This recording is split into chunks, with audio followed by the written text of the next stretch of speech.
Afternoon, good afternoon to you all, my dear students. Welcome to my class. And in today's class, our point of discussion will be on Block 2. So the paper Indian Culture Perspective for Tourism, in that paper, in the previous class, गत class रे हमें मैंने तारा block 1 उपरे विषय आलोचना करिथिले, and the block 1, as you know, it was introducing Indian culture. तेणु भारतीय संस्कृति सहित तुम को परिचित कराइबा पई गत क्लास रे मु आरंभरू माने प्राचीन युगर आरंभरू हरप्पा संस्कृति देई आमे आधुनिक पर्यंत गोटे सम्यक धारणा हमर सृष्टि करा जायछि तुम को भितरे.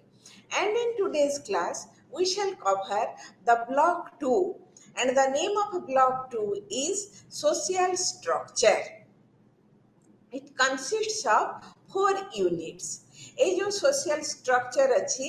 सेत्रे कौन अच्छी a socio historical perspective part 1, a socio historical perspective part 2. In the unit 3 custom rituals calls in India एवं फोर्थ टारे अच्छी the fairs and festivals in India. तेणु यही चारिटा यूनिट माध्यम दे आमे गोटे भारतर जो समाज सोशल स्ट्रक्चर सामाजिक गठन व्यवस्था बा सामाजिक सौधर आमे गोटे पूरापूरी भाव में अध्ययन करिबा. एथरे कोन अछि ना the block introduces to you a social and historical perspective on Indian social structure. तेणु भारतर सामाजिक सांगठनिक बा समाज संगठन उपरे यार सामाजिक और ऐतिहासिक दृष्टिकोण रु आमे एटा को आलोचना करिबा. And its main principles of organization, custom, ritual, fair and festival. तेणु ए जो समाज व्यवस्था भितरे ए जो सामाजिक संगठन विभिन्न प्रकार रीति नीति हमर उत्सव फेस्टिवल हमर फेयर मेला ए जो हमर अच्छी सामाजिक बा सांस्कृतिक मेला गुडिक आमे से गुडिक आलोचना करिबा. While offering you a glimpse of this institution तमे ता सहित मध्य आमे तुमको बा मु तुमको ऐतिहासिक बैकग्राउंड बा इतिहास केमिति भाबरे प्रभावित करिछि हमर ए सामाजिक संगठन प्रक्रिया को ताकु मध्य आमे माने आलोचना करिबा. एवं एगुडिक हमर काहे कि आमे पढुछु. After all, you are students of tourism. तमे माने तो पर्यटन उपरे पढुछे ताले भारतर सामाजिक संगठन उपरे हम कोन आके आलोचना करिबा काहे कि दरकार एथि पई दरकार जे समाज संस्कृति से माने अंगांगी भावे जड़ित. आम जो संस्कृति आलोचना कर संस्कृति पर्यटन को विशेष भाव में प्रभावित करे एवं पर्यटन बहु भाव में संस्कृति उपर निर्भरशील एवं ये संस्कृति गोटे निर्दिष्ट रूपरेख नहीं था एक सामाजिक परिवेश. तेणु ये जो सामाजिक परिवेश आम भारतीय संस्कृति पढ़ुचु भारतर सामाजिक परिवेश एवं केमिति परिवेश रु आमर जो सामाजिक व्यवस्था सामाजिक संगठन सामाजिक अनुष्ठान सब उद्भव होइछि एवं सेही गुडिक परवर्ती समय रे केमिति भारतीय संस्कृति को गोटे निर्दिष्ट रूपरेख देइछि. भारतीय संस्कृति भारतीय ऐतिह्य भारतीय परंपरा ये जो सामाजिक व्यवस्था सृष्टि होइछि सेही गुडार किंतु पृष्ठभूमि जानिबा गोटे पर्यटन छात्र पई विशेष भाव में जरूरी. एवं आम जो मु गतकाली कही जो भारत इतिहास प्रथम आम खोली दौचु फर्स्ट चैप्टर जोटा आम दृष्टि आकर्षण करे सेटा है हरप्पा संस्कृति बा सिंधु सभ्यता. सिंधु नदी उपकूल सभ्यता गढ़ी उठी सिंधु सभ्यता कहती किंतु वर्तमान शैली अनुसार जो जगार जेकोसी सभ्यतार प्रथम निदर्शन जो आविष्कृत हुए से अनुसार सभ्यतार नामकरण करा जाउछि. जेहेतु सिंधु सभ्यतार प्रथम निदर्शन हरप्पारू बाहरी तेणु विशेष भाव में सिंधु सभ्यता हरप्पा संस्कृति भाव में विशेष जनप्रिय. आम जो देखुचु सिंधु सभ्यता आउ गोटे कथा जे सिंधु सभ्यतार जो लिपि आविष्कार होती वर्तमान आमर प्रत्नतत्वविद ऐतिहासिक गवेषक माने लिपिर पाठोद्धार विभिन्न गवेषक विभिन्न ऐतिहासिक भिन्न भिन्न भाव में पाठोद्धार करिसेंती. तेणु समस्त भीतर गोटे समभाव आसुना जे यही लेखाटा पूरापूरी भाव में समान माने या जोटा समस्ते आकस्वर से ग्रहण करेंगे से ଆମର ଯଦିଓ ହରପ୍ପା ଲିପି ଅଛି ତାର ପାଠୋଦ୍ଧାରରେ ସଭ୍ୟତା ନ ରହୁଥିବାରୁ ଆମେ ତାକୁ ଗ୍ରହଣୀୟ ହେଇପାରୁନାହିଁ। ତେଣୁ ହରପ୍ପା ସଭ୍ୟତାର ସାମାଜିକ ସଂଗଠନ ବିଷୟରେ ଆମର ବିଶେଷ ଏତେ ଧ୍ୟାନ ଧାରଣା ନଥିଲେ ମଧ୍ୟ ଭାରତୀୟ ସଂସ୍କୃତିକୁ ଯେଉଁ ସାମାଜିକ ସଂଗଠନ ବିଶେଷ ଭାବରେ ପ୍ରଭାବିତ କରିଥିଲା ତାର ଆରମ୍ଭ କିନ୍ତୁ ହେଇଛି ବୈଦିକ ଯୁଗରୁ। ଏବଂ ବୈଦିକ ସଭ୍ୟତା ମୁଁ ଯେତେବେଳେ କହିଥିଲି ଗତକାଲିର କ୍ଲାସରେ ଯେ ବୈଦିକ ସଭ୍ୟତା ଏଟା ସତ୍ୟ ଯେ ହରପ୍ପା ସଂସ୍କୃତି ପରି କୌଣସି ପ୍ରତ୍ନତାତ୍ତ୍ୱିକ ଅବଶେଷ ଆମର ବୈଦିକ ସଭ୍ୟତାରେ ନାହିଁ, କିନ୍ତୁ ବୈଦିକ ସଭ୍ୟତାରେ ଯାହା ଅଛି ତାହା ଅନ୍ୟମାନଙ୍କ ପାଖରେ ନାହିଁ। ସେଇଟା ହେଲା କ'ଣ ନା ବୈଦିକ ସଭ୍ୟତାରେ ଅଛି କ'ଣ ନା ବେଦ। ତାଙ୍କର ଯେଉଁ ଇଣ୍ଟେଲେକ୍ଚୁଆଲ ଟ୍ରେଡିସନ, ଦ ଲିଟରାରୀ ଟ୍ରେଡିସନ, ଯେଉଁ ତାତ୍ତ୍ୱିକ ପରମ୍ପରା, ଯେଉଁ ସାହିତ୍ୟିକ ପରମ୍ପରା ସେମାନେ ଛାଡ଼ି ଯାଇଛନ୍ତି, ସେଇଥିରୁ ଆମେ ସାମାଜିକ ବ୍ୟବସ୍ଥା, ସମକାଳୀନ ସାମାଜିକ ବ୍ୟବସ୍ଥା, ସାମାଜିକ ସଂଗଠନ ୟା ଉପରେ କିନ୍ତୁ ଆମେ ଯଥେଷ୍ଟ ଧ୍ୟାନ ଧାରଣା ପାଇଥାଉ। ଏବଂ ତାପରେ ପରେ ଯେଉଁ ପୋଷ୍ଟ ବେଦିକ ପିରିୟଡ଼, ବୈଦିକ ସଭ୍ୟତାର ପରବର୍ତ୍ତୀ ସମୟରେ ଆମେ ଯେଉଁ ରାମାୟଣ ଆଉ ମହାଭାରତ, ଯେଉଁ ମହାକାବ୍ୟ ଦୁଇଟି ଭାରତୀୟ ସଂସ୍କୃତିର ମୂଳପିଣ୍ଡ କହିଲେ ଅତ୍ୟୁକ୍ତି ହେବ ନାହିଁ, ସେଇ ଯେଉଁ ରାମାୟଣ ମହାଭାରତ ଯେଉଁ ପୋଷ୍ଟ ବେଦିକ ପିରିୟଡ଼ରେ ମଧ୍ୟ ଲେଖା ହେଲା, ସେଇଥିରୁ ମଧ୍ୟ ଆମେ social structure, cultural and political norms of the society, Indian society ବିଷୟରେ ମଧ୍ୟ ଅନେକ ଧାରଣା ପାଇଥାଉ। କ'ଣ ହେଲା ତାପରେ ନା ଆମେମାନେ ବର୍ତ୍ତମାନ ଦେଖିବା ଆରମ୍ଭ କରିବା ଯେ ବୈଦିକ ସଭ୍ୟତାରେ କ'ଣ ହେଲା ନା ପ୍ରଥମେ ଆମେ ଯେତେବେଳେ ସାମାଜିକ ବ୍ୟବସ୍ଥାଟା ଦେଖୁଛୁ, ବୈଦିକ ସଭ୍ୟତା ଦୁଇ ଭାଗରେ ବିଭକ୍ତ। ଗୋଟେ ହେଲା ଆଦ୍ୟ ବୈଦିକ ସଭ୍ୟତା ବା ଋକ୍ ବୈଦିକ ସଭ୍ୟତା, ସେଇଟା ହେଲା ସର୍ବପ୍ରାଚୀନ ବେଦ ଋକ୍ ବେଦ, ଏବଂ ସେଇ ସଭ୍ୟତାଟାକୁ କୁହାଯାଏ ଆଦି ବୈଦିକ ସଭ୍ୟତା। ଏବଂ ପରବର୍ତ୍ତୀ ବୈଦିକ ସଭ୍ୟତାରେ ଅନ୍ୟ ତିନୋଟି ବେଦ ଲେଖା ହେଇଥିଲା। ଏବଂ ସେ ଯେତେବେଳେ ଆମେ କହୁଛୁ ସାଧାରଣ ଭାବରେ ଯେତେବେଳେ ଆମେ ଦେଖୁଛୁ ଯେ ପ୍ରାଚ୍ୟ ତତ୍ତ୍ୱବିତ୍ ମାନେ ଇଣ୍ଡୋଲୋଜିଷ୍ଟ, ଯେଉଁମାନେ ପ୍ରାଚ୍ୟ ଉପରେ ବା ଭାରତବର୍ଷ ଉପରେ ବି ବିଶେଷ ଅଧ୍ୟୟନ କରିଛନ୍ତି, ସେମାନେ ମନେ କରନ୍ତି ଯେ ଆମର ଯେଉଁ ହରପ୍ପା ସଂସ୍କୃତି ଆରମ୍ଭ ହେଇଥିଲା, ଏଇଟା ଥିଲା କ'ଣ ନା ଭାରତର ନିଜସ୍ୱ ଅଧିବାସୀମାନଙ୍କର ନିଜସ୍ୱ ଅବଦାନ। ତେଣୁ the makers of the Harappan culture they were exclusively the indigenous people. ଏବଂ ସେମାନେ କ'ଣ କରିଥିଲେ ନା ସେମାନେ ଆସି ତାଙ୍କର ସହର ସଭ୍ୟତା ଆରମ୍ଭ କରିଥିଲେ। ଏଇ ଯେଉଁ ଆରିଆନ୍ ମାଇଗ୍ରେସନ୍ ସାଧାରଣ ଭାବରେ ଗୃହୀତ ହୁଏ ଯେ ଆର୍ଯ୍ୟମାନେ ବାହାରୁ ଆସିଥିଲେ, ସେମାନଙ୍କର ଆସିବା ପରେ ପରେ ଏଇ ଯେଉଁ ଆରିଆନ୍ ଆଉ ନନ୍ ଆରିଆନ୍ କନଫ୍ଲିକ୍ଟ, ଆର୍ଯ୍ୟ ଓ ଅନାର୍ଯ୍ୟ ଭିତରେ ଯେଉଁ ସଂଘର୍ଷ ହେଲା, ଆମେ ବିଭିନ୍ନ ପ୍ରକାର ବେଦର ମାନେ ଋକ୍ ବେଦରେ ବେଶୀ ବର୍ଣ୍ଣନାରେ ଦେଖିବାକୁ ପାଉଛୁ କ'ଣ ନା ଆର୍ଯ୍ୟ ସହିତ କିଛି ରେଫରେନ୍ସ ରହିଛି ଦାସ। ତେଣୁ ସେଇ ଯେଉଁ ଦାସ ବା ସେମାନଙ୍କୁ ଅନ୍ୟ ସମୟରେ କୁହାଯାଏ ପଣି, ସେଇ ଯେଉଁ ପଣି ବା ଦାସ, ଏଇ ଯେଉଁ ସୋସିଆଲ ଗ୍ରୁପଟା ଥିଲେ, ସେଇମାନେ ଯେଉଁ ସାମାଜିକ ଗୋଷ୍ଠୀଟା ଥିଲେ, ସେମାନେ ଆସ୍ତେ ଆସ୍ତେ କ'ଣ ହେଲା ନା ସେମାନେ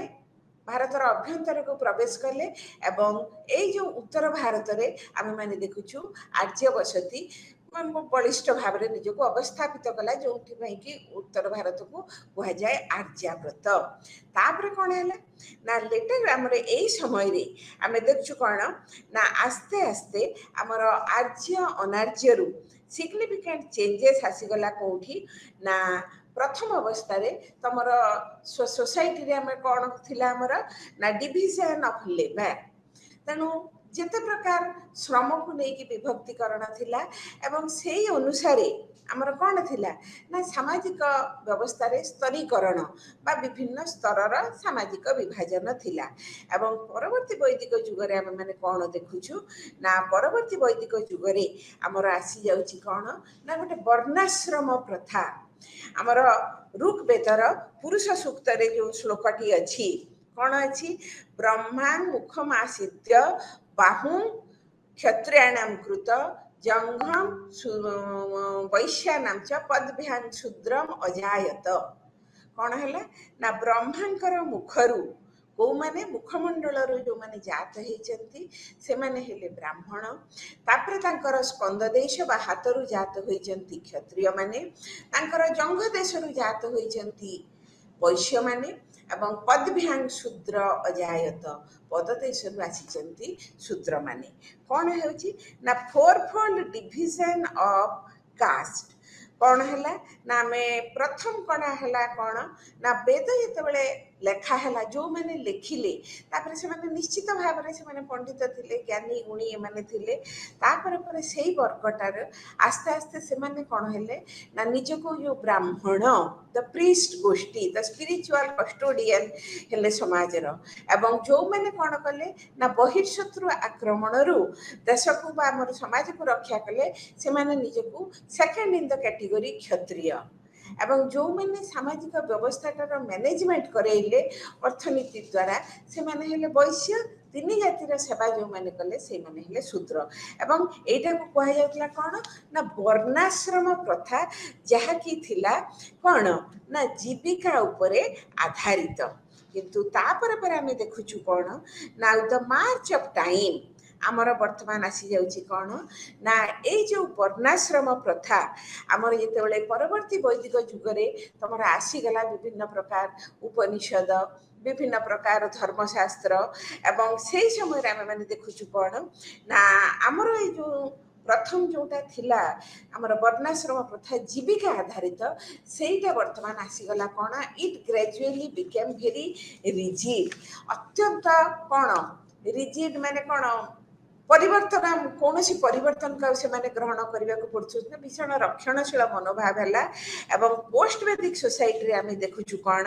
ନା ପୋଷ୍ଟ ବେଦିକ ସୋସାଇଟିରେ ବର୍ତ୍ତମାନ ତମର ଆସୁଛି ଆମର ଏଇ ଯେଉଁ ଷ୍ଟ୍ରକ୍ଚରଟା। ହଁ, ଆହୁରି ଗୋଟିଏ ସେମାନେ କାମ କରିଥିଲେ କ'ଣ ନା ଆଶ୍ରମ, ଚତୁରାଶ୍ରମ, ବ୍ରହ୍ମଚର୍ଯ୍ୟ, ଗାର୍ହସ୍ଥ, ବାନପ୍ରସ୍ଥ, ଯତିବ୍ରତ। ତେଣୁ ବର୍ତ୍ତମାନ ସୋସାଇଟି ଭିତରେ ଆସିଗଲା କ'ଣ ନା ପ୍ରଥମ ହେଲା first 25 years brahmacharya, the period of early education,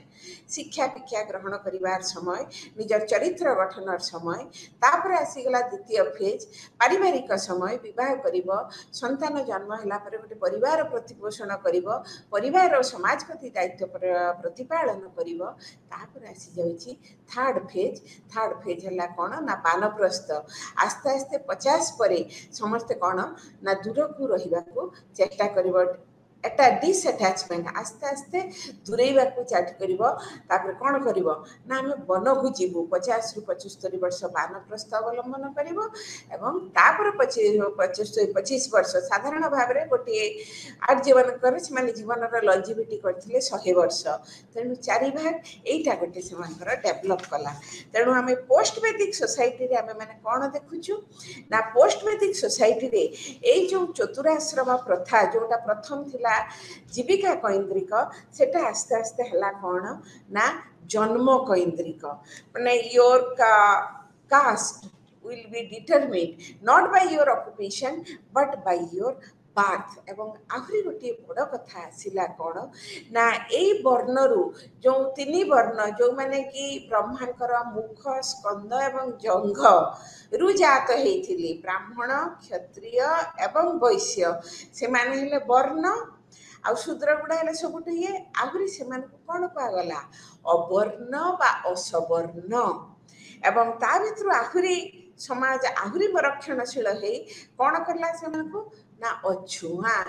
A group ବା ଗୋଟେ ଆସିଗଲା ଅନଟଚେବିଲିଟି। ତେଣୁ ଆମେ ପରବର୍ତ୍ତୀ ବୈଦିକ ସମାଜକୁ ଆମେ ଯେତେବେଳେ ଦେଖୁଛୁ, ବୈଦିକ ଯୁଗର ଅବସାନ ପରେ ପରେ ଇଣ୍ଡିଆନ୍ ସୋସାଇଟି, ଭାରତୀୟ ସମାଜ ଥିଲା କ'ଣ ନା ରକ୍ଷଣଶୀଳ ମନୋଭାବ, ଜାତି ଏବଂ ତା ଭିତରେ ଅନେକ ଉପଜାତି ଏଇସବୁ ନେଇକି ଗୋଟିଏ କ'ଣ ଥିଲା ଅତ୍ୟନ୍ତ ଗୋଟିଏ ରକ୍ଷଣଶୀଳ ସୋସାଇଟିର ମନୋଭାବ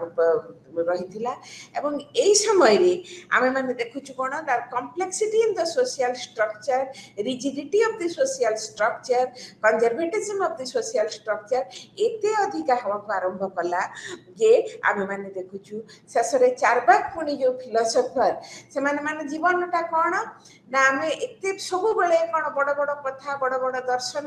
ଜୀବନରେ ହସ କାନ୍ଦ, ସାଧାରଣ ଲୋକମାନେ ମାନେ ବ୍ୟତିବ୍ୟସ୍ତ ହେଇଗଲେ। ସେଇ ସମୟରେ Charvaka afforded an aesthetic overview supporting Indian materialism। ନା ଜୀବନରେ ହସ କାନ୍ଦର ମୂଲ୍ୟ ଅଛି, ଆମର ଅର୍ଥର ବି ମୂଲ୍ୟ ଅଛି, ଯେଉଁଟାକୁ ଆମେ କହୁଛି ଇଣ୍ଡିଆନ୍ ମେଟେରିଆଲିଜମ୍। ତାଙ୍କ ଭାଷାରେ ଯାବତ୍ ଜୀବେତ୍ ସୁଖମ୍ ଜୀବେତ୍ ଋଣଂ କୃତ୍ୱା ଘୃତଂ ପିବେତ୍ ଭସ୍ମୀଭୂତସ୍ୟ ଦେହସ୍ୟ ପୁନରାଗମନଂ କୁତଃ। कौन से कहले ना चारबाग वर्तमान गोटे भल श्लोक कहले जे एते माने दर्शन जीवनटा को एते माने पाठ पढ़ सब बेले मन रख बड़ बड़ तत्व ये करी जीवनटा जमी आम अस्त व्यस्त है तेणु आम कौन करवा ना जाबत जीवेत सुखम जीवेत आमे जेते दिन बंचिबा भलरे बंचिबा ऋणं कृत्वा घृतं पिबेत। अच्छा भलरे बंचिबा कहले पैसा दरकार जदि आम पाखरे पैसा नहीं चारबाग मतरे डोंट केयर किछि चिंता करबा नहीं ऋण कर घी खाओ अर्थात घी माने भल भल खाइबा मन भल भल पिंधिबा मन भल भल जगह बुलिबा मन सब पैसा दरकार तम पाखरे पैसा नहीं जा पाखरे किंतु मौज करने को मन अच्छी ऋण कृत्वा घृतं पिबेत ऋण कर तापरे घी खाओ माने मौज मजलिस कर भस्मीभूतस्य देहस्य पुनरागमनम कुत थरे जदि मो देह भस्म हो जाए अर्थात मु थरे मरीगले मो देह भस्म पड़े दिगले मुझे पृथ्वी को फेरी आसी पारि ना पुनरागमन कुत तेणु मुझे पृथ्वी को यही शरीर नहीं फेरी आसी पारि ना अन्य कोठी मो पुनर्जन्म हो पारे न हो पारे से भगवान जानती किंतु मुझे फेरबिनी तेणु जिते दिन पृथ्वी अच्छी भलरे बंचीबी आनंदरे बंचीबी मौज मजलिस करके बंचीबी पैसा नथिले ऋण करके बंचीबी अवश्य तमे वर्तमान जदि यही फिलोसफी बा यही चारपाकर यही दर्शन को फॉलो कर ऋण कर ठीक अच्छी किंतु केते दिन चलई पारिबो जदि ऋण परिशोध न करिवो आ पिठी रे गोटे विधा तळे पड़िबनी सब विधा माडा पिठी रे पड़िबो किंतु तांकर ए जो श्लोकटी एटा गोटे थिला कोन ना गोटे विद्रोह थिला कहा विरुद्ध रे ना से समय रे जो जीवनटा को से माने एते काष्ठमय एते निरस करि देथिले जो वैदिक ऋषि माने एवं एते रक्षणशील हो जाइतिला the rigidity of the caste system आ जाति उपजाति माने जो जाति प्रथाटा गोटे थिला सामाजिक विभाजन खाली जीविका नेकी सेटा वर्तमान जाति ता भितर उपजाति एवं छुआ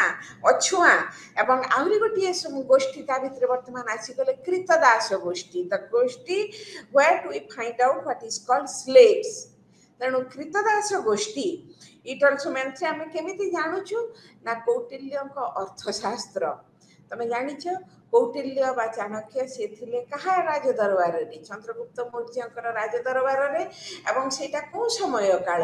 ना सेटा हला तृतीय ख्रीष्टपूर्व तृतीय शताब्दी एवं ख्रीष्टपूर्व तृतीय शताब्दी बेलू से जो कौटिल्य लिखिले अर्थशास्त्र से आम रेफरेन्स पाऊ जे से समय भारतर समाज रे विभिन्न प्रकार थिले किए ना philosopher farmer soldier artisan councillor magistrate herdsman पशुपालक एवं ता सहित जो इंडिका ऑफ मेगास्थनीस जो लिखी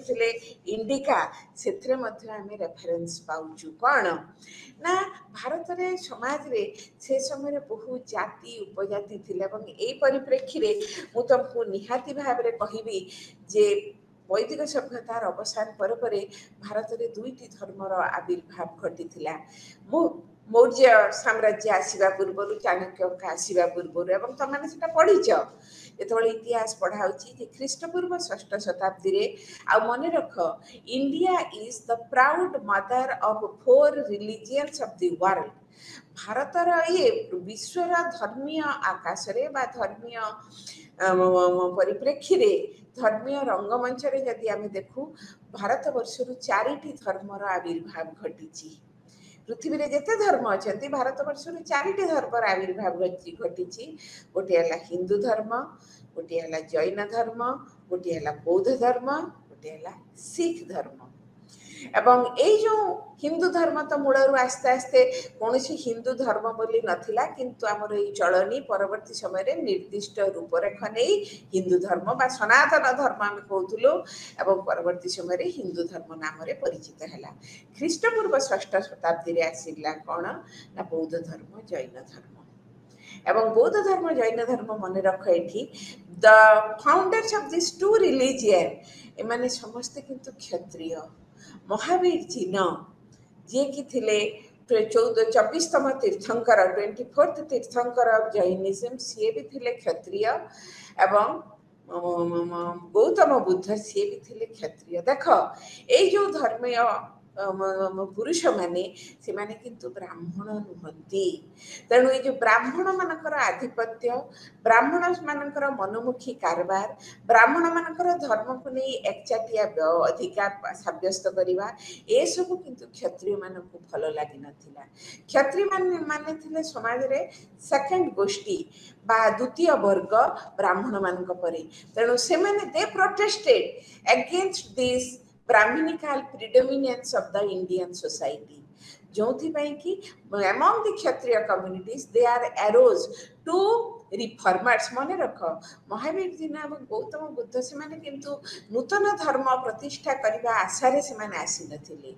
से माने आस्तिले से माने को कह जाए रिफॉर्मर। रिफॉर्मर माने कौन, जो माने गोटे प्रचलित व्यवस्था रे गोटे संस्कार आनिबा को चाहती, परिवर्तन आनिबा को चाहती, से माने को कह जाए रिफॉर्मर। हिंदू धर्म रो जो प्रचलित अवस्था थिला, जोटा कि ब्राह्मण मानकर आधिपत्य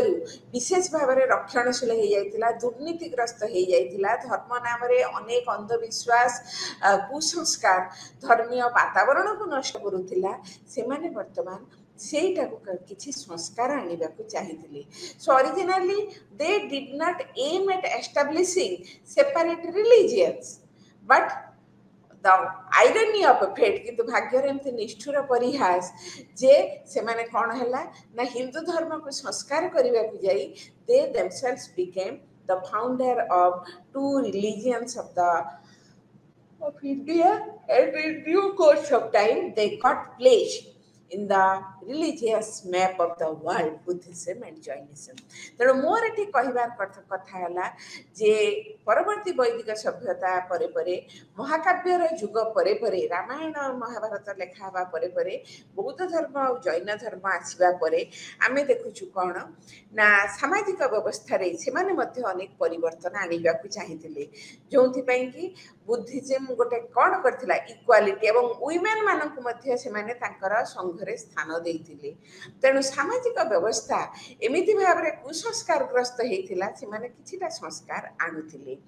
तापरे पोस्ट गुप्त पीरियड रे तमे मन रख भारत इतिहास रे टिके इतिहासटा न जानिले सोशल स्ट्रक्चरटा बुझी परिबा नाही, सोशल स्ट्रक्चर न बुझिले संस्कृतिर उद्भव बुझी परिबा नाही, संस्कृतिर उद्भव न जानिले पर्यटन केमिति प्रभावित होछि। तने सब पई टिके टिके इतिहास को तुमको उल्लेख करा जाउछि। मौर्य आमर प्राचीन भारत रे इतिहास रे दुईटी राजवंश विशेष भाव रे गुरुत्व हासिल करिथिले, गोटे हला मौर्य राजवंश, गोटे गुप्त राजवंश। एवं मौर्य राजवंश है ख्रीष्टपूर्व एवं गुप्त राजवंश आरंभ होता 320 ख्रीष्टाब्द रे, प्राय पाखापाखि 500 वर्ष से गैप। एवं यही 500 वर्ष भितर किसी विदेशी शक्ति आम भारत वर्ष को प्रवेश करथिले एवं से माने आधिपत्य विस्तार करथिले। इंडो ग्रीक है माने आसीथिले डिमेट्रियस और मेनांदर, से माने भारत वर्ष को प्रवेश करथिले। कुषाण कनिष्क विषय रे पढ़िछ, कुषाण सम्राट सी आसीथिले चाइना रु यूची ट्राइब शक एमाने सब आसीथिले एवं एमाने आसीबा द्वारा एवं भारत रे राजनीतिक व्यवस्था को मध्य बहु अंश रे से माने नियंत्रण करथिले। तेणु पोस्ट गुप्त पीरियड रे कौन है ना जिते गुप्त माने आसिले से माने देखिले जे भारतर सामाजिक व्यवस्था बहु भाव में अस्थिर हो उठी वैदेशिक शत्रु मान वैदेशिक राजा मानकर शक्तिर प्रवेश परे परे। तेणु आमे देखुछु कौन ना गुप्त जुगरे जोटा को कह जाए the classical age of Indian history, जे गोटे प्राचुर्यर जुग, गोटे कौन तांकर अनेक गुड़िए एटा को आमे कौन कहबा जे क्लासिकल जुग बा आमे कहबा दिस पीरियड जे गोटे अत्यंत गौरवमय जुग। से जो गुप्त जुगरे आमर कौन है ना अनेक गुड़िए स्मृति लेखागला सामाजिक चलनी को लेकिन याज्ञ बल माने जोटा है social codes and laws governing the Hindu society. तेणु हिंदू समाज समाज व्यवस्था को नियंत्रण करने जो जो गुड़िक बही लेखाला से कह जाए स्मृति साहित्य एवं जी लिखिते से अनुसार याज्ञवल्क्य जड़े ऋषि लिखिते याज्ञवल्क्य स्मृति, नारद स्मृति, कात्यायन स्मृति, बृहस्पति स्मृति और सबुठ बेसी है मनुस्मृति। ମନୁସ୍ମୃତି ଗୋଟେ ହିନ୍ଦୁ ସାମାଜିକ ବ୍ୟବସ୍ଥାର ଚଳଣି ଉପରେ ସେ ସମୟରେ ଲେଖାଗଲା ଏବଂ ତାପରେ ପରେ ଆମେ ଆସୁଛୁ କ'ଣ ନା ଏଇ ଯେଉଁ ମଲ୍ଟିପ୍ଲିସିଟି ଅଫ୍ କାଷ୍ଟ ଆଣ୍ଡ ସବକାଷ୍ଟ। ତେଣୁ ଏଇ ଯେଉଁ ଭାବ ଗୁପ୍ତ ପିରିୟଡ଼ ଏବଂ ପୋଷ୍ଟ ଗୁପ୍ତ ପିରିୟଡ଼ରେ ଆମେ ଦେଖୁଛୁ କ'ଣ ନା ଭାରତୀୟ ସମାଜରେ ଅନେକ ଜାତି ଏବଂ ସେଇ ଜାତିରୁ ମୂଳ ଥିଲେ 4 ଜଣ, ସେଇ 4 ଜଣରୁ ଅନେକ ଜାତି ଉପଜାତି ସେମାନେ ସବୁ ଆସିଲେ ଏବଂ ଆହୁରି ଗୋଟେ ବଡ଼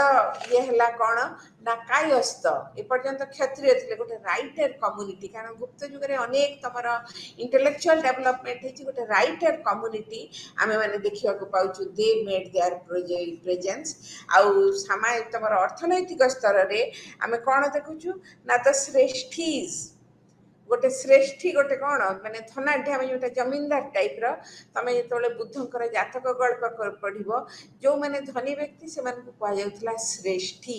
ତେଣୁ ଆମେମାନେ ଦେଖୁଛୁ କ'ଣ ନା ସାମାଜିକ ବ୍ୟବସ୍ଥାରେ ଗୋଟେ ଅର୍ଥନୈତିକ ପ୍ରାଧାନ୍ୟ ରହିଥିବା ଗୋଟିଏ ଗୋଷ୍ଠୀ ସେମାନେ ପ୍ରଭୁତ୍ୱ ବିସ୍ତାର କଲେ, ଶ୍ରେଷ୍ଠୀ ଗୋଷ୍ଠୀ। ତାପରେ ପରେ ମୁଁ ତୁମକୁ କହିଛି ହର୍ଷବର୍ଦ୍ଧନଙ୍କ ପରେ ପରେ ଆମ ଭାରତବର୍ଷରେ ଆସିଗଲେ କ'ଣ ନା ଇସଲାମ ମାନଙ୍କର ପ୍ରବେଶ ଘଟିଲା, ମୁସଲମାନ ମାନଙ୍କର ପ୍ରବେଶ ଘଟିଲା। ପ୍ରଥମ ଆରମ୍ଭ କରିଥିଲେ ମହମ୍ମଦ ବିନ୍ କାସିମଙ୍କର ଆରବ ଇନଭେଜନ ଅଫ୍ ସିନ୍ଧ 712 ଖ୍ରୀଷ୍ଟାବ୍ଦରେ। 712ରୁ 1206 ଭିତରେ ଏଇ 500 ବର୍ଷ ଆନୁମାନିକ 500 ବର୍ଷର ବ୍ୟବଧାନ ଭିତରେ ଆମେମାନେ ଦେଖୁଛୁ ଆସିଲେ କିଏ ମାମୁଦ ଅଫ୍ ଗଜନୀ ଆସିଲେ, ମହମ୍ମଦ ଅଫ୍ ଘୋର ବୋଲି ଯେଉଁ ଅଛି ତମର ମଧ୍ୟ ଏସିଆରେ ସିଏ ଆସିଲେ ଏବଂ ସେମାନେ ସବୁ ଆସିବା ପରେ ପରେ ବର୍ତ୍ତମାନ କ'ଣ ହେଲା ନା ତାପରେ 1206ରୁ ଆରମ୍ଭ ହେଇଗଲା ଭାରତବର୍ଷରେ କ'ଣ ନା 1206ରୁ ଭାରତବର୍ଷରେ ଆରମ୍ଭ ହେଇଗଲା ମୁସଲମାନ ରାଜନୈତିକ ଇଏ ଦେଇକି ତମର ମୁସଲମାନ ଶାସନ ଆରମ୍ଭ ହେଲା। ତେଣୁ ସାମାଜିକ ବ୍ୟବସ୍ଥାରେ ସୋସିଆଲ ଷ୍ଟ୍ରାଟିଫିକେସନରେ ଆମେମାନେ ଦେଖୁଛୁ କ'ଣ ହିନ୍ଦୁମାନଙ୍କ ସହିତ ଆସ୍ତେ ଆସ୍ତେ ସେମାନେ ଯେତେବେଳେ ଏଇ ଦେଶରେ ବସବାସ କରିବାକୁ ଆରମ୍ଭ କଲେ ସେମାନେ ହେଲେ କ'ଣ ନା ଏଇ ଦେଶର ଅଧିବାସୀ ହେଲେ ଏବଂ ସେଇମାନଙ୍କ ଭିତରେ ଆମେ ଦେଖୁଛୁ ଶେଖ, ସୟଦ, ମୁଗଲ, ପଠାଣ ଏମାନେ ହେଲେ ଉଚ୍ଚ ଜାତିର ମୁସଲମାନ ମାନେ। ତାପରେ ପରେ ଆସୁଛନ୍ତି ଦ୍ୱିତୀୟ ଗୋଷ୍ଠୀ, କ'ଣ ସେମାନେ ନା ଦ୍ୱିତୀୟ ଗୋଷ୍ଠୀ ହେଲା ତମର ଜୁଲାୱା, ଆନସାର, ଦର୍ଜି, ସୈଫି ଏବଂ ତୃତୀୟ ଗୋଷ୍ଠୀ ବା ଲୋୟର କମ୍ୟୁନିଟି ସେମାନେ କ'ଣ ହେଲେ ନା ପୀର, ଫକୀର, ଦରବେଶ ଏମାନେ ହେଲେ ଆଧ୍ୟାତ୍ମିକ ବାଲା, କିନ୍ତୁ ଅନ୍ୟମାନେ ହେଲେ କ'ଣ ନା ଭିସ୍ତି, ବାହେଲା, ତାପରେ ଆସିଲା କ'ଣ ନା ଭାଣ୍ଡସ୍। ଏଗୁଡ଼ା ହେଲା ମାନେ ମୋର କହିବା କଥା ଆମର ଯେମିତି ହିନ୍ଦୁମାନଙ୍କର ସମାଜରେ ସାମାଜିକ ସ୍ତରୀକରଣ ଅଛି, ସେମାନଙ୍କର ମଧ୍ୟ ସେମିତି ସାମାଜିକ ସ୍ତରୀକରଣ ପ୍ରକ୍ରିୟା ଆରମ୍ଭ ହେଇଗଲା। ତେଣୁ ବର୍ତ୍ତମାନ ଆମର କଥା ହେଲା କ'ଣ ନା ମୁସଲମାନ ମାନଙ୍କ ଭିତରେ ସାମାଜିକ ସ୍ତରୀକରଣ ଏବଂ କଲୋନିଆଲ ପିରିୟଡ଼ରେ ଯେଉଁ ଭାସ୍କୋଡା ଗାମାଙ୍କର ଜଳପଥ ଆବିଷ୍କାର ହେଲା ଭାରତକୁ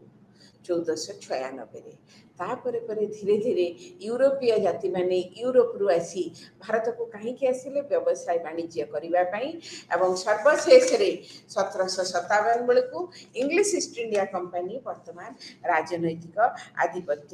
ବିସ୍ତାର କଲା ଏବଂ ସେମାନେ ଆସିବା ଦ୍ୱାରା କ'ଣ ହେଲା ନା ଆହୁରି ଗୋଟିଏ ଧର୍ମୀୟ ଗୋଷ୍ଠୀ ସେମାନେ ଆସିଲେ, କେଉଁମାନେ ନା ତମର ଆସିଲେ ଦ ଖ୍ରୀଷ୍ଟିଆନ କମ୍ୟୁନିଟି। ତେଣୁ ଏଇ ଯେଉଁ ଖ୍ରୀଷ୍ଟିଆନ କମ୍ୟୁନିଟି ବର୍ତ୍ତମାନ ଆସିଲେ, ମୁଁ ଏପର୍ଯ୍ୟନ୍ତ ଆସିଥିଲି ଯେଉଁ ବ୍ରାହ୍ମଣ, କ୍ଷତ୍ରିୟ, ବୈଶ୍ୟ, ଶୂଦ୍ର, ତାପରେ ଆମେ ଆସିଲେ କେଉଁଠିକି ନା ଭେରିୟସ୍ କାଷ୍ଟ ଆଣ୍ଡ ସବକାଷ୍ଟ। ତାପରେ ଆମେ ଆସୁଛୁ କ'ଣ ନା ଯେଉଁ ହିନ୍ଦୁ ଧର୍ମର ଯେଉଁ ମୂଳ ଲକ୍ଷ୍ୟ ଗୋଟେ ମୂଳ ଲକ୍ଷ୍ୟ ବା ଚତୁର୍ବର୍ଗ ଫଳପ୍ରାପ୍ତି ଯେଉଁଟା ଗୋଟେ ନିର୍ଦ୍ଦିଷ୍ଟ ରୂପରେଖ ନେଲା ଗୁପ୍ତ ଯୁଗରେ ଧର୍ମ, ଅର୍ଥ, କାମ, ମୋକ୍ଷ ସେଗୁଡ଼ା ହେଲା। ତାପରେ ମୁସଲମାନ ମାନେ ଆସିଲେ। ଖ୍ରୀଷ୍ଟିଆନ ମାନଙ୍କ ଭିତରେ କ'ଣ ହେଲା ନା ପ୍ରଥମେ ଯେମିତି ମୁସଲମାନ ମାନେ କେଉଁ ବାଟେ ପ୍ରବେଶ କଲେ ସ୍ଥଳ ପଥରେ ଆଫଗାନିସ୍ତାନ, ପାକିସ୍ତାନ ମଧ୍ୟ ଦେଇ, ପାକିସ୍ତାନରେ ତ ସିନ୍ଧ ପ୍ରଦେଶଟା କେଉଁଠି ପାକିସ୍ତାନରେ, କିନ୍ତୁ ଖ୍ରୀଷ୍ଟିଆନ ମାନେ ୟୁରୋପୀୟ ଖ୍ରୀଷ୍ଟିଆନ ମାନେ ସେମାନେ ଆସିଲେ ଜଳପଥ ଦେଇ ଏବଂ ପ୍ରଥମ ସେମାନେ ପ୍ରବେଶ କଲେ କେଉଁଠି କେରାଲାରେ। ତେଣୁ କେରାଲାର ଯେଉଁ କାଲିକଟରେ ସେମାନେ ପ୍ରବେଶ କଲେ, ତେଣୁ ସେଇ ଯେଉଁ ଖ୍ରୀଷ୍ଟିଆନିଟି ଆସିଲା, ତେଣୁ ଦ ସିରିଆନ ଖ୍ରୀଷ୍ଟିଆନ୍ସ, କେରଳାରେ ଯେଉଁ ସିରିଆନ ଖ୍ରୀଷ୍ଟିଆନ୍ସ ମାନେ ଅଛନ୍ତି ସେମାନେ ବିଶ୍ୱାସ କରନ୍ତି ଯେ ତାଙ୍କର ପୂର୍ବପୁରୁଷମାନେ ବ୍ରାହ୍ମଣ ଥିଲେ ସେମାନେ କେରଳ ବ୍ରାହ୍ମଣ ଥିଲେ ଏବଂ ସେମାନେ ବ୍ରାହ୍ମଣ ଥିଲେ କିନ୍ତୁ ପରବର୍ତ୍ତୀ ସମୟରେ ସେମାନେ ଧର୍ମାନ୍ତରିତ ହେଇ ସେମାନେ ଖ୍ରୀଷ୍ଟିଆନ ହେଇଗଲେ। ତେଣୁ ସେମାନେ କ'ଣ ହେଲା ନା ଆମେ ଆସ୍ତେ ଆସ୍ତେ ଦେଖୁଛୁ ଦ ସିରିଆନ ଖ୍ରୀଷ୍ଟିଆନ୍ସ ସେଠି ତାପରେ ଦେ ୱେର୍ ଫଲୋଅର ଅଫ୍ ଜିସସ୍ ଖ୍ରାଇଷ୍ଟ। ଆମ ଭାରତରେ ବର୍ତ୍ତମାନ ଆସିଗଲା କ'ଣ ନା ଖ୍ରୀଷ୍ଟିଆନ ମାନେ ବି ଆସିଗଲେ। କିନ୍ତୁ ଇନ୍ ଦ ମିନ୍ ଟାଇମ୍ ଭାରତରେ ଆଉ ଗୋଟିଏ ଧର୍ମର ଯେଉଁ ଔରଙ୍ଗଜେବଙ୍କ ସମୟରୁ ଯେଉଁ ତମର ଶିଖ ନୀତିରୁ ତମେ ତ ପଢ଼ିଛ କେମିତି ହେଇକି ଶିଖ ଧର୍ମ ଆସିଲା ଏବଂ ସେ ଯେଉଁ ନାନକ ଥିଲେ ତାଙ୍କର ଯେଉଁ ବାଣୀକୁ ନେଇ ଶିଖ ଧର୍ମର ଆବିର୍ଭାବ ଘଟି ସାରିଥିଲା। ତେଣୁ ଭାରତୀୟ ଆମର କଲୋନିଆଲ ଫିଚରରେ ଆମେମାନେ ଦେଖୁଛୁ କ'ଣ ନା କଲୋନିଆଲ ଇଏରେ ଖ୍ରୀଷ୍ଟିଆନିଟି ଆସିଲା ଏବଂ ଆହୁରି ଗୋଟିଏ ସୁନ୍ଦର ଜିନିଷ ହେଲା କନସେପ୍ଟ ଅଫ୍ କ୍ଲାସ୍। ଏପଟ ତ ଆମେ ଜାତି ପର୍ଯ୍ୟନ୍ତ ଆସିଥିଲୁ, ଜାତି ପରେ ବର୍ତ୍ତମାନ ଆସୁଛି କ'ଣ ନା ଦ କନସେପ୍ଟ ଅଫ୍ କ୍ଲାସ୍ ଯେଉଁଟାକି କଲୋନିଆଲ ରୁଲରେ ଆସିଲା। ଏମାନେ ଜାତି ନୁହନ୍ତି, ଧର ଜମିଦାର କ୍ଲାସ୍, ତା କଥା ଛାଡ଼, he belongs to a different class in the society. The class is zamindar class, ये जागीरदार क्लास।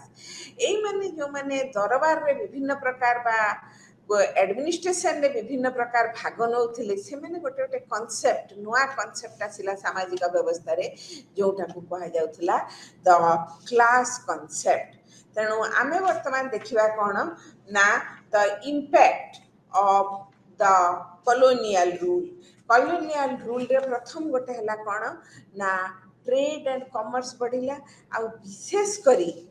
तमर ए जो हला एक्सपेंशन ऑफ रेलवेज और रोड सभा परे परे आमे माने देखुछु कोन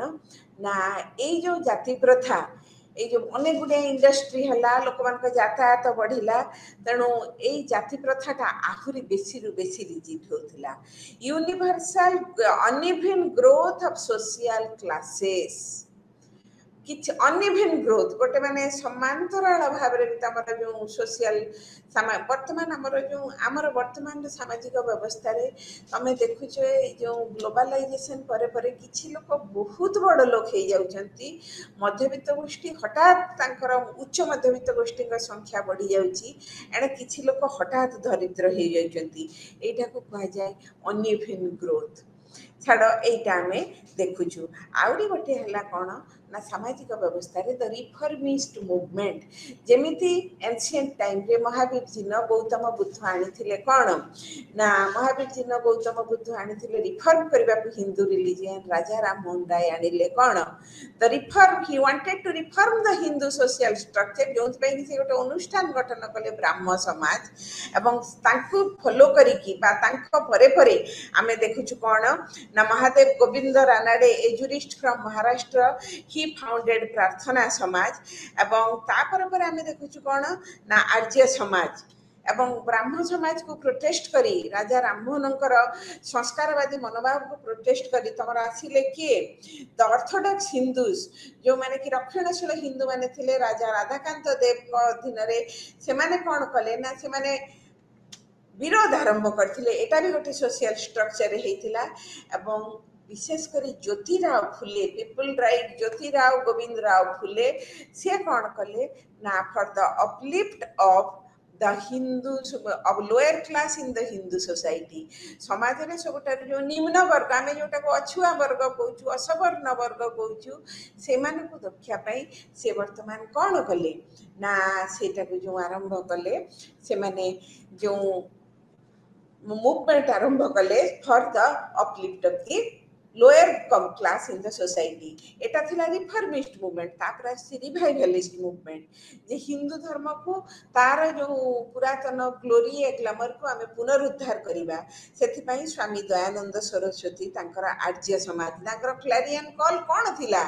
गो बैक टू वेदस वैदिक फेरी चाल वैदिक युगर रीति नीति से गुड़िका जमीती आमर ध्येय हेउ जीवन धारण शैली रे तापर कौन आसला ना रामकृष्ण परमहंस बा वाज अनदर रिवाइवलिस्ट मूवमेंट जोटा रे थिले किए ना फाउंडेड बाय एथरे गुरु थिले Ramakrishna and it was founded by Vivekananda. कौन हला ना to propagate Indian Vedanta Vedanta माने उपनिषद जो वेद परवर्ती समय जो वैदिक साहित्यटा सेटा कह जाए वेदांत बा उपनिषद सेटा केमिति पाश्चात्यवासी माने जानतु एटा हला तमर कोन रिवाइवलिस्ट मूवमेंट तापर आसीगला Indian independence in the post independence era वर्तमान में परे परे आमे माने कोन देखुछु नामर कॉन्स्टिट्यूशन आसिला abolition of untouchability through constitutional intervention policy of reservation for the depressed class in the government jobs and legislatures ensuing religious freedom protecting the rights of various minority groups India is a sovereign secular means dharma nirapeksha we don't have any state religion आमर कौन भारतर एटा जे हला भारतर जातीय धर्म सेमिति किछि नाही so here everybody is free to propagate his own religion तेणु परवर्ती समय रे स्वाधीनता परवर्ती समय रे कॉन्स्टिट्यूशन माध्यम रे आमर अछुआ को लिभेइबा पई आ policy of reservation for depressed classes in the government jobs एगुडा को कोन पई कह जाउची जे गोटे इगालिटेरियन सोशल ऑर्डर जेमिति it should come into existence ensuing आ गोटे हला रिलीजियस फ्रीडम मु तुमको आरंभ रु हरप्पा संस्कृति रु पोस्ट इंडिपेंडेंस पर्यंत गोटे धारणा देली what is about the social structure तेणु बर्तमान आम जो सोशल स्ट्रक्चर आम पढ़िले सोशल स्ट्रक्चर आम आसवा यही सोशल स्ट्रक्चर को लेकिन कहना it is a multi religious multilingual बहु भाषा भाषी बहु धर्मावलंबी समाज तेणु भारतीय समाज गोटे एकक समाज नुहे जे केवल हिंदू मान अच्छा केवल मुसलमान मान अच्छा केवल हिंदू कथा कहूबा लोक अच्छा नुह बहु भाषा भाषी बहु धर्मावलंबी एवं ता भितर मध्य से धर्म भितर अनेक मु हिंदू ता भितर मुहली कौन ना मुहली शैव सी है मुसलमान सी है सुन्नी तेणु विभिन्न प्रकार सब सेक्ट कल्ट एगुड़ा मध्य अच्छी तेणु आमे वर्तमान आसीबा the customs rituals and cults तेणु सोसाइटीटा देखिले एवं सोसाइटी रु केमिति आसुची कोन ना विभिन्न प्रकार कस्टम रिचुअल एंड सेक्ट प्रथम आमे देखिबा Hindu sect Muslim sect then Sikh Buddhist Jain and Christian sect ताने प्रथम जो हमर जो अछि विभिन्न प्रकार आम कौन होची ना ए सोसाइटी थ्रू रे आमे कौन करूछु ना आम सोशलाइजेशन होची मु जेतले गोटे सोसाइटी रे रहूची तेणु सोसाइटी रे जो रूल्स एंड रेगुलेशंस अछि आमे सेगुडा को निहाती भाव रे पालन करिबा उचित सोशलाइजेशन प्रोसेस तापर कौन आसिला ना सोशल कंट्रोल मु बर्तमान सोसाइटी रे रहिबी मो घरे धर जणे के मरी गले मु कहबी ना मु सेगुडा विश्वास करे नै मत सोसाइटी ग्रहण करिबा नै society has got some control तापर गोटे आइडेंटिफिकेशन जे मो सोसाइटी रे रहिली मु सेही सोसाइटी रा नीति नियम मानले मोर निजस्व परिचय मु जणे हिंदू तेणु मोर जो परिचयटा सेटा दृढ़ीभूत हम मोर वेश मोर पोशाक मोर चालीचलन मोर रीतिनीति सबुगुड़ा जमी मोर सोसाइटी अनुसार हवा दरकार तापर कौन है ना स्पिरिचुअल एडवांसमेंट तापर आमर birth initiation into religious fold marriage death rituals and customs related to life cycle सबू धर्मावलंबी मानकर अलगा अलगा धर तुम जाने फास्ट हिंदू मानकर कथा कभी हिंदू सेक्ट मानकर तांकर जोटा अच्छी जमीती तुमर प्रथम है कौन ना पिलाटी जन्म है मुंडन तापर आसूची कौन नमकरण तापर है कौन अन्नप्रसन्न प्रथम पिलाटी जन्म हम तापाई जो जो अच्छी केते गुडी आमे करूछु नियम अच्छी सेगुड़ा हम तापर आसीबो तार कौन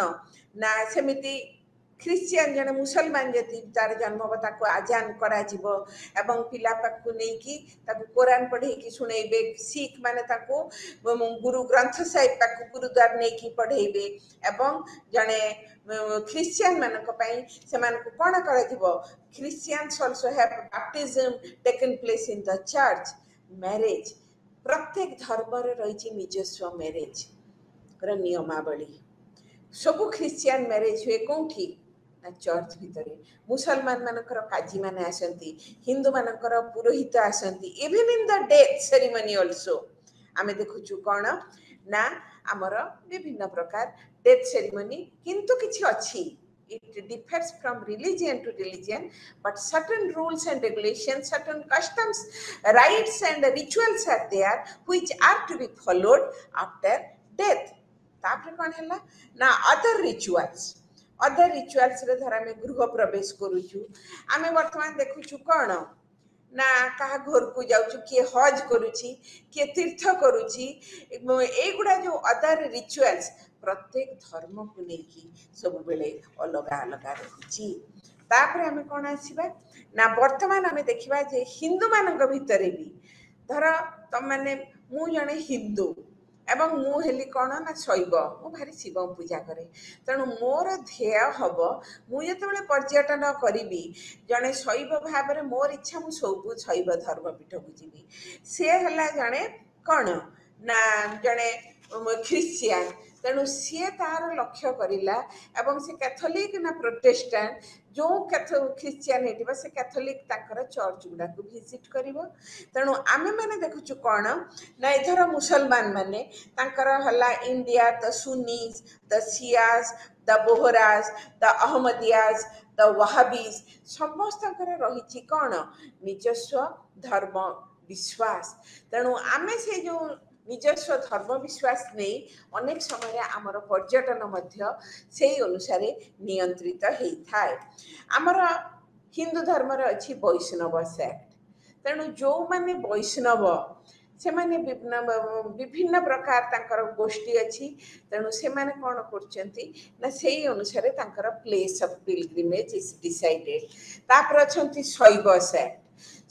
सेक्ट पर तमर अछंती कौन शाक्तज तापर आसंती गणपत्य जो मैंने गणपति को पूजा करती सेमिति सिख माने निरंकारी सिख राधा समाई सिख नामधारी सिख समस्त रही कौन ना निजस्व एवं सबुठ बड़ है बुद्धिस्ट मान मान विषय तुम धारणा अच्छी तमें खाली पढ़ी जे बौद्ध महाप्रयाण पर बौद्ध धर्म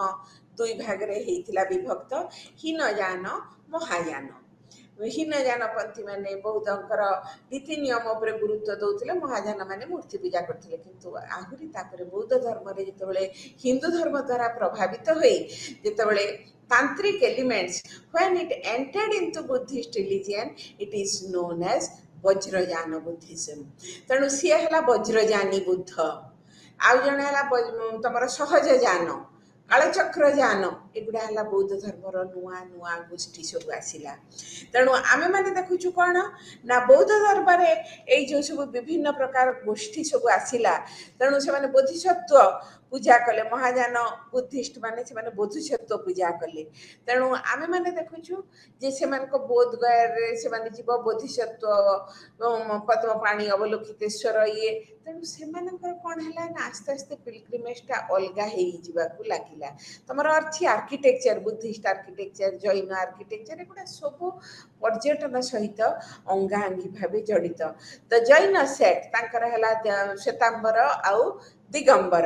एवं ख्रिस्टियन सेक्ट मु जोटा कही प्रोटेस्टेंट्स एंड द कैथोलिक्स तेणु आमे वर्तमान देखुछु कौन ना समाज गोटे समाज भितर रही से मुसलमान मानकर समाज हो पारे हिंदू समाज हो पारे सिख समाज हो पारे बा ख्रिस्टियन समाज हो पारे गोटे सामाजिक व्यवस्था भितर रहिला परे किसी सामाजिक नियंत्रण भितर रहिला परे आमे माने देखुछु कौन ना आस्ते आस्ते सेमानक भितर गोटे निजस्व ऐतिह्य निजस्व परंपरा सेटा गोटे आस्ते आस्ते कौन होची ना डेवलप करूची ग्रो करूची ताक भितर गोटे परंपरा ऐतिह्यर आविर्भाव घटुची एवं से परंपरा ऐतिह्य नहीं गोटे सांस्कृतिक परिचय सृष्टि होची एवं से सांस्कृतिक परिचय जोटा कि हला आमर कौन ना पूरे यूनिवर्सल हो जाउची सार्वजनीन रूप नहीं नौछु आमे हेलु भारतीय तेणु भारतीय संस्कृति कहले केवल हिंदू संस्कृति बुझाए नहीं इस्लाम संस्कृति बुझाए नहीं बा बौद्ध जैन संस्कृति बुझाए नहीं कि ख्रीष्ट संस्कृति बुझाए नहीं सर्वधर्म समन्वय सर्वविश्वास समन्वय सर्वगोष्ठी समन्वय सर्व ऐतिह्यर समन्वय तेणु आमे जो फेयर्स एंड फेस्टिवल्स वर्तमान देखिबा आमे वर्तमान देखिबा जे एई जो विभिन्न सामाजिक व्यवस्था को लेकी आमर बहु प्रकार कल्चरल गोटे कल्चर आसीबा परे परे धर जयसालमेर डेजर्ट फेस्टिवल जयसालमेर होला कोठी राजस्थान रे जयसालमेर डेजर्ट फेस्टिवल मरुभूमि महोत्सव तामाने एई जो मरुभूमि रहसरटा प्रति शीत ऋतु रे हुए जमी मध्य प्रदेश है खजुराहो डांस फेस्टिवल से कौन हो ना जना पड़ी कौन ना डांस फेस्टिवल तेणु ये जो डांस फेस्टिवल होची खजुराहो डांस फेस्टिवल एवं तुम एगुड़ा कौन एगुड़ा तो only to attract the tourist किंतु कौन देखि अट्रैक्ट करिवो निजर सांस्कृतिक को माने निजर दर्शन ये नृत्य ऐतिह्य देखि से माने टूरिज्म को अट्रैक्ट करछंती कोठी लिटरेरी फेस्टिवल होची जयपुर रे राजस्थान में लिटरेरी फेस्टिवल आरंभ कले साहित्य को नहीं कि महोत्सव सेमिति जयसालमेर डेजर्ट फेस्टिवल एगुड़ा है एक्सक्लूसिवली टूरिज्म ओरिएंटेड टूरिस्ट माने बाहर आसवे से माने बाहर आसी देखिबे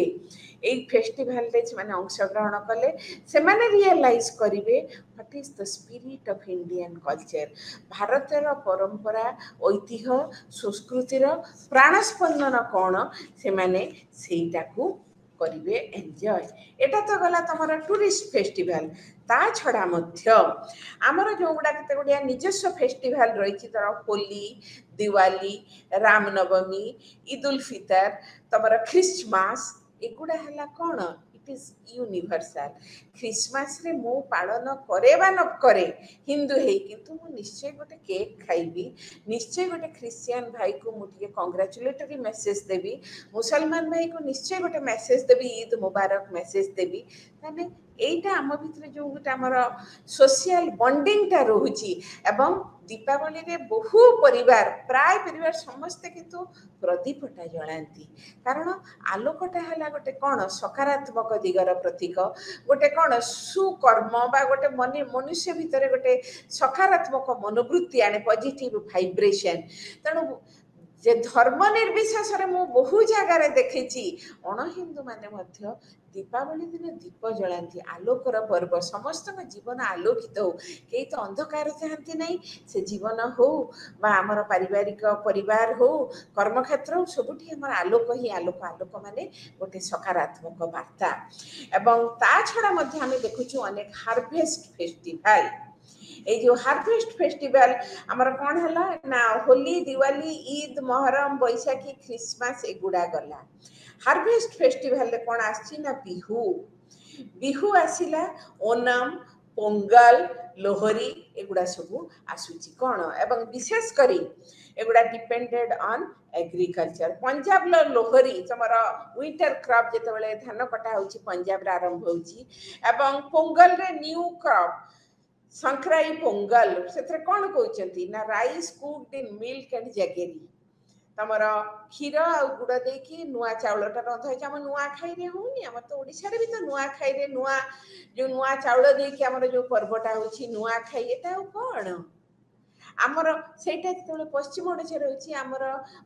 उपकूल ओडिसा रे जो दिन धान कटा सरी जाए मन अछि अनेक जगह रे हुए खेत बढ़ा मुआ फुआ नहीं कि खेतरे जाकि पूजा करिकी आमे साधारण भाव में माटी माँ को जे आमर वर्षक पई हमकु तमे शस्य देल आमे ऋणी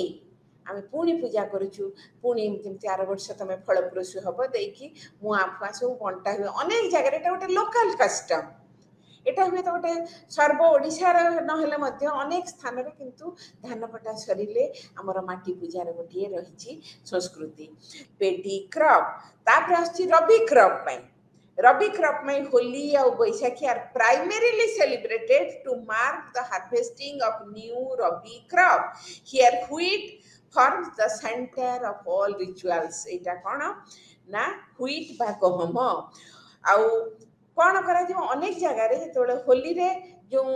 ଜଳେ ନିଆଁ ଜଳେଇ ଦିଅନ୍ତି, ହୋଲିରେ ନିଆଁ ଜଳେ ହୋଲିକା ଦହନ ବେଳେ ଅନେକେ ସେଇ କ'ଣ କରନ୍ତି ନା ଗହମକୁ ତା ଭିତରେ ପକେଇ ଦିଅନ୍ତି। ଆମର ଯେମିତି ଅଘି ଜଳିଲା ଶୀତ ଟଳିଲା, ଯେତେବେଳେ ଅଗ୍ନି ପୂର୍ଣ୍ଣିମାରେ ଅଘି ଯେତେବେଳେ ଜଳା ହେଉଛି କ'ଣ କରାହେଉଛି, ଅନେକେ ଦେଇକି ସବୁ ପରିବା ପଡ଼େଇକି ସେଇଟାକୁ ପ୍ରସାଦ ହିସାବରେ ଖାଆନ୍ତି। ମାନେ ଯେଉଁଠି ହେଉଛି ତମେ ଦେଖିବ ଆମର ଯେତେବେଳେ ଘଟ ବସେ ଆମେ ବସଉ କ'ଣ ନା ଧାନ ଦେଇକି ଘଟଟା ବସଉ। ତମେ ଉତ୍ତର ଭାରତ ଯିବ ସେମାନେ ଗହମ ଦେଇକି ବସାନ୍ତି,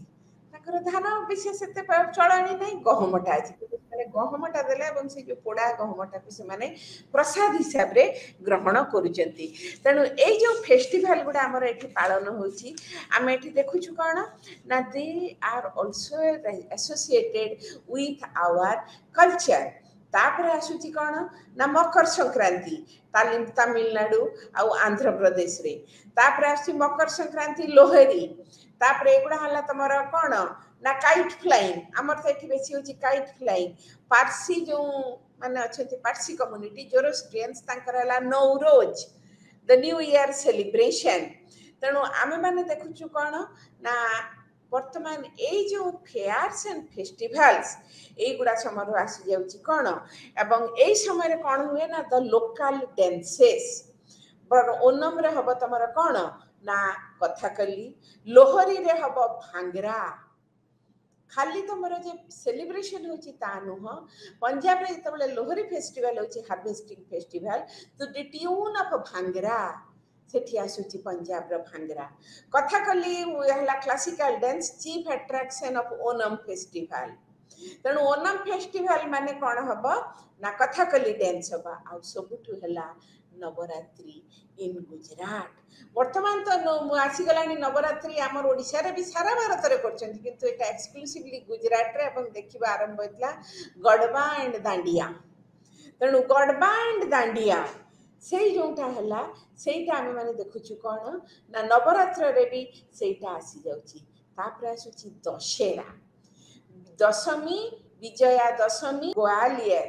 ଦଶହରା ଅଫ୍ ମୈସୁର। ଗ୍ୱାଲିୟର ଫୋର୍ଟରେ ସେମାନେ କ'ଣ କରନ୍ତି, ସେମାନେ ଟୁରିଷ୍ଟ ଆଟ୍ରାକ୍ସନ୍। ଗ୍ୱାଲିୟର ଫୋର୍ଟ ଆଉ ଗ୍ୱାଲିୟର ତମର ସେଲିବ୍ରେସନ୍ ହୁଏ। ମହାରାଜା ଯେ ଗ୍ୱାଲିୟର ମହାରାଜା କରୁଥିଲେ, ବର୍ତ୍ତମାନ ବି ହେଉଛି। ସେଗୁଡ଼ା ହେଲା କ'ଣ ନା ଟୁରିଷ୍ଟ ମାନଙ୍କୁ ଆଟ୍ରାକ୍ଟ କରିବା ପାଇଁ ଲୋକ ଯାଆନ୍ତି ଦେଖିବାକୁ। ଆମେ କେବେ ଯାଉଛୁ ଆମେ ରାମଲୀଳା ଦେଖିବୁ, କେଉଁଠି ହେଉଛି ରାବଣ ପୋଡ଼ି ହେଉଛି। ଏବଂ ଉତ୍ତରପ୍ରଦେଶରେ ଯେଉଁ ବ୍ରଜ ରିଜିଅନ୍, ବ୍ରଜବାସୀମାନଙ୍କର ରିଜିଅନ୍ ମଥୁରା ଆଉ ବୃନ୍ଦାବନ, ସେଠି କ'ଣ ହେଉଛି କୃଷ୍ଣଙ୍କର ବେଶୀ ଫେମସ୍ ହେଲା ହୋଲି ଆଉ ଗୁଲାଲ, ମାନେ ଆମେ ଯେଉଁଟାକୁ ଅଭିର କହୁଛୁ। ଏବଂ ସେଠି ବେଶୀ ଭାବରେ ସେଟା ପାଳନ ହୁଏ କାରଣ ସେଟା ବ୍ରଜବାସୀ, ଆମେ ଯେଉଁ ଆମର ରହିଛି ଶାସ୍ତ୍ରରେ ମଥୁରା ଆଉ ବୃନ୍ଦାବନ, ସେଟା ହେଲା ବ୍ରଜବାସୀଙ୍କର ପର୍ବ। ତାପରେ ଆମର ହେଲା କ'ଣ ଇଦ୍, ମହରମ, ମିଲାଦୁନ୍ ନବୀ, ତା ସାଙ୍ଗରେ ରହିଛି ଆମର ଇଫତାର ପାର୍ଟି। ଏଗୁଡ଼ାକ ବି ଆମେ ସେଥିରେ ବି ଅଂଶଗ୍ରହଣ କରୁଛୁ। ବୁଦ୍ଧଙ୍କର ରହିଲା ବୁଦ୍ଧ ପୂର୍ଣ୍ଣିମା। ତେଣୁ ବୁଦ୍ଧ ପୂର୍ଣ୍ଣିମା ଗୋଟେ ଭାରି ପ୍ରଶସ୍ତ ଦିନ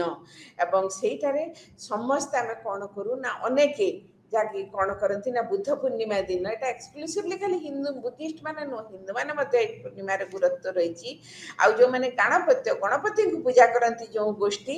ଗଣେଶ ଚତୁର୍ଥୀ, ଗଣେଶ ପୂଜାଟା ସେମାନଙ୍କର ହେଲା ବିଶେଷ ଭାବରେ ତାଙ୍କ ପାଇଁ ଗୁରୁତ୍ୱପୂର୍ଣ୍ଣ। ତାପରେ ଆମେ ଦେଖୁଛୁ କ'ଣ ନା ରକ୍ଷାବନ୍ଧନ। ରକ୍ଷାବନ୍ଧନ ଦ୍ୱିମତୀ ହେଇକି ଏଥର ପଡ଼ିଛି ଯେଉଁ ଇଏ ପାଇଁ, ଆଜି ବି ଅଛି, ଗତକାଲି ବି ଯାଇଛି। ତେଣୁ ଏଗୁଡ଼ା ତମର ଗଲା। ଆଉ ଖ୍ରୀଷ୍ଟମାସ, ଗୁଡ୍ ଫ୍ରାଇଡେ, ଇଷ୍ଟର, ଏଗୁଡ଼ା ହେଲା କେଉଁମାନଙ୍କର ଖ୍ରୀଷ୍ଟିଆନ ମାନଙ୍କର। ତେଣୁ ଏଗୁଡ଼ା ମଧ୍ୟ ୱିଥ୍ ସେମ୍ ଏନ୍ଥୁସିଆଜମ୍ এইটাକୁ ମଧ୍ୟ ପାଳନ କରାଯାଉଛି। ମୁଁ ତୁମକୁ ଆମର ସୋସିଆଲ ଷ୍ଟ୍ରକ୍ଚର ଭିତରେ କେମିତି ଆମେମାନେ ଦେଖୁଛୁ ବିଭିନ୍ନ ପ୍ରକାର ରାଇଟ୍ସ ଆଣ୍ଡ ରିଚୁଆଲ୍ସ, ଅନେକ ପ୍ରକାର ନିୟମ ଚଳଣିର ଉଦ୍ଭବ ଘଟି ଆମର ସାମାଜିକ ଜୀବନକୁ ଏକ ନିର୍ଦ୍ଦିଷ୍ଟ ରୂପରେଖ ଦେବା ସହିତ ତା ଭିତରୁ ଯେଉଁ ଉତ୍ପତ୍ତି ହେଉଥିବା ଆମର ସାମାଜିକ ଐତିହ୍ୟକୁ ନେଇକି ଯେଉଁ ସୃଷ୍ଟି ହୋଇଥିବା, ସଂସ୍କୃତିକୁ ନେଇକି ଯେଉଁ ସୃଷ୍ଟି ହୋଇଥିବା ପରମ୍ପରା, ସେଗୁଡ଼ିକ ଐତିହ୍ୟ ଗୁଡ଼ିକ, ସେଗୁଡ଼ିକ ଅନେକ ଗୁଡ଼ିଏ ଉତ୍ସବ ମାଧ୍ୟମରେ ପ୍ରକାଶିତ ହେଉଛି। तापर वर्तमान आमे माने आसीबा द फेयर्स खाली जे उत्सव पालन होइछि नुह ता सहित मध्य अनेक जगार आमे अनेक मेला संस्कृति देखुछु एवं तुम मान गोटे मेला तो कहीदेले तुम माने बुझीदिब कौन ना कुंभ मेला एवं जोटा हला four places Allahabad Ujjaini Nashik and Haridwar एवं एटा कौन हम महाकुंभ मेला प्रति 12 वर्ष रे एई चारिटा जगह भितर गोटे हम आउ अर्ध कुंभ मेला हम प्रति वर्ष 6 वर्ष रे थरे एवं कौन हम ना ए जो कुंभ मेलाटा होउची आमे देखुछु कौन ना एटा हला आहुरी गोटे एटा कौन जे कुंभ मेला रे होउची हमर एटा एक्सक्लूसिवली हिंदू मानकर हेले मध्य it is a place of gathering केते बाहर लोक जेमिति हम रथ यात्रा इन ओडिशा तमे रथ यात्रा रो वर्णना जो फ्रैंकोइस बर्नियर जे फरासी परिव्राजक जे मुगल साम्राज्य औरंगजेब का दरबार बेलू आसथिले तांको वर्णना रे भी रथ यात्रा रो वर्णना रो तांकर वर्णना रे भी रथ यात्रा रो उल्लेख रही से रथ यात्रा से देखिचंती एमिति गोटे फेस्टिवल हुए जोठी की कोन जे ठाकुर जाउचंती he is moving from his own place to another place own aunty's place जति से माने बुझिबे रथ यात्रा सेटा गोटे टूरिस्ट अट्रैक्शन नुह ए जो इस्कन ग्रुप वर्तमान हेची साई कल्ट हेची एगुडा समस्तंकर मध्य रहिची गोटे गोटे निजस्व आभिमुख्य आ गोटे जी पुष्कर मेला जोटा हुए कार्तिक पूर्णिमा रे कोठी हुए तमर सेटा हुए पुष्कर लेक रे एवं सेठी हमर जो पुष्कर फेयर तमर एटा गोटे एनुअल कैटल मार्केट सेटा गोटे भरी गोटे कोन पशु बाट पुनी सेठी भी सेटा तमर बाजार मध्य देखिबा को मिले तेणु मोर कहिबा कथा हला जे हमर समाज भारतीय समाज भारतीय संस्कृति एटा हम पई अध्ययन हबा निहाती जरूरी काना मु वर्तमान शेष तमर 5 मिनिट मु समअप करिवि मु तमन को जहा कहिथिली एया कहिबी जे because you are all the students of tourism पर्यटन जिते पढ़ुछ इतिहासटा पढ़ा निहाती जरूरी इतिहास देशर इतिहास न पढ़िले देशर समाज व्यवस्था न पढ़िले देशर सांस्कृतिक ऐतिह्य को न जानिले एटा केमिति टूरिज्म को परोक्ष भाव में प्रभावित करुची से कथाटा तुम माने बुझी पारिबो नै जो कथाटा मु रथ यात्रा कथाटा कहली रथ यात्रा को आसुचंती बाहरु काहे के आसुचंती they are not Hindus why they are coming जे एमिति गोटे देखिबो एठी हमें देखिबो केमिति भाबरे से जाउचंती एवं हाउ आमर ओडिशा रे जो रथ यात्राटा मैनेज करा जाए अन्य स्टेट रु से माने आसंती जे how do you manage they such a big gathering एते लोक रुंड होचंती एते लोक एकत्रित होचंती केमिति से माने को मैनेज करा जाउची वर्तमान तो इवेंट मैनेजमेंट आसी गलानी इट इज ऑल राइट किंतु हाउ टू मैनेज तेणु आमर जो सामाजिक व्यवस्था विषय में आमर निहाती जानिबा दरकार मु प्रथम आमरे वर्णाश्रम रु जाति रु वर्णाश्रम जोटा था जीविका कैंद्रिक तापर हैला जन्म कैंद्रिक तापर जाति रु उपजाति अछुआ जाति हे कि सोशल स्ट्रक्चर केमिति आमर गोटे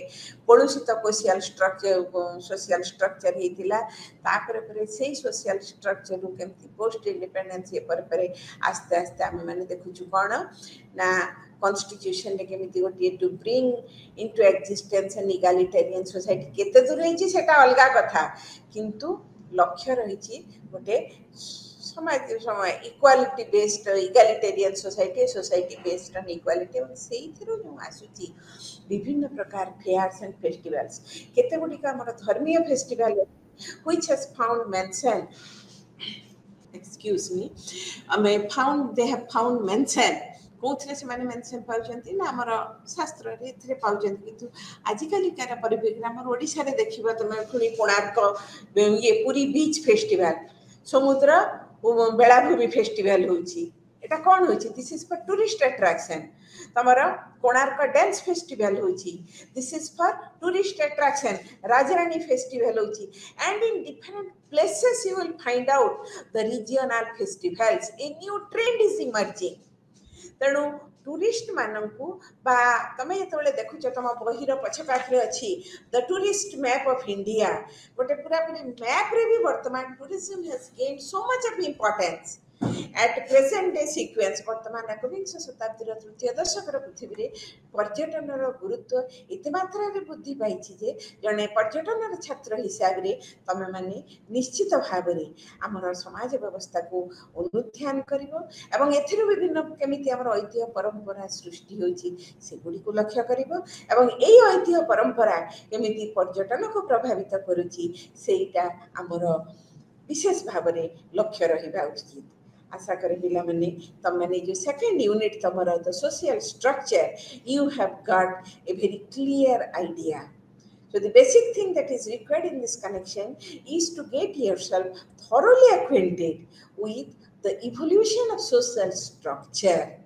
How there was the evolution of social structure